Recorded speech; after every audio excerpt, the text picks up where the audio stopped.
Since words are the foundation of everything we do, the most important, most common sense principle is to call things what they are.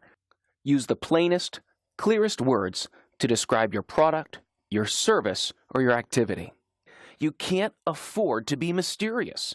This is the basis of search engine optimization, understanding the words that our searchers are using and matching what we have to what they want. The better you match the words the searchers are using to the information on your site, the more you're going to create relevancy. So words are associations. People associate specific topics with specific words. And so you want to be clear. Words are also symbols. They stand for additional things. We talked about the different kinds of searchers. Symbolism is very heavy because they will type in a word thinking that they're going to see something, but many times it's confused with other markets or other industries. And so we need to understand what they are searching for when they put words together. And also, when people were searching, brand names aren't usually at the top of their mind. Their need is at the top of the mind. So we need our words and the keywords and our product names to be clear, descriptive, and as universal as possible so that we can match the intent of the searcher. One example that I love to use is this website for the Baby Center store, and one of the products that's on there is a brand name product called Boudreaux's Butt Paste. Now, unfortunately for the name, I've heard it's a very good product, but on this website, you'll notice that the majority of text areas on the site use the term Boudreaux's Butt Paste, which is the branded term.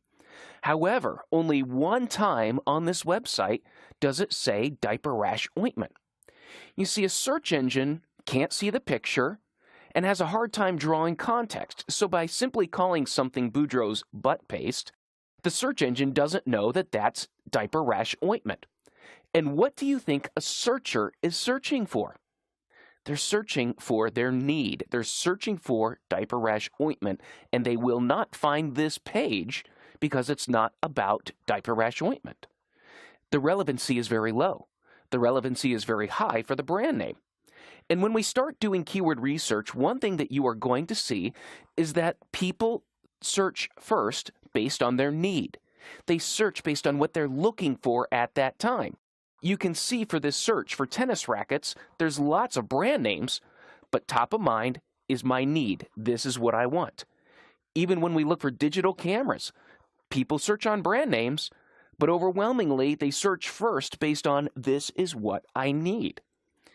Also for laptops, people start out with the general word first, the shotgun searcher.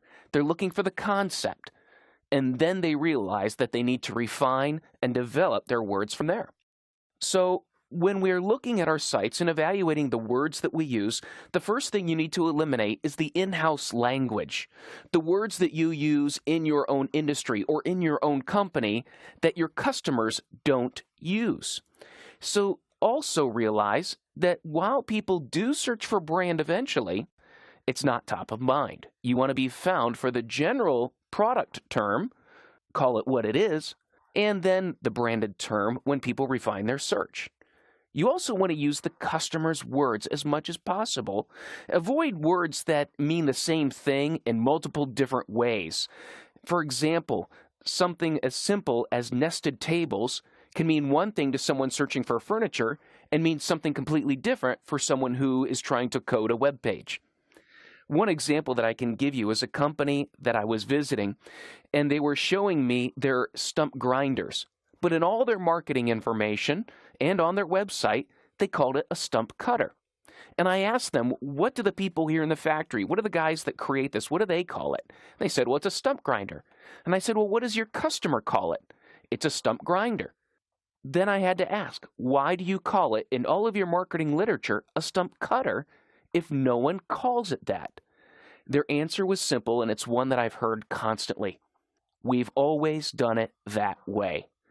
For 60 years, they've been calling things their own in-house language, their own in-house brand, and it carried over into the marketing, but not drawing the connection that they need to match their customer's language and calling it what it is. So when you call it what it is, the first thing you need to think of is what words would a customer use? What are they searching for? And how can we align our products, our services, what we do to the words they will use?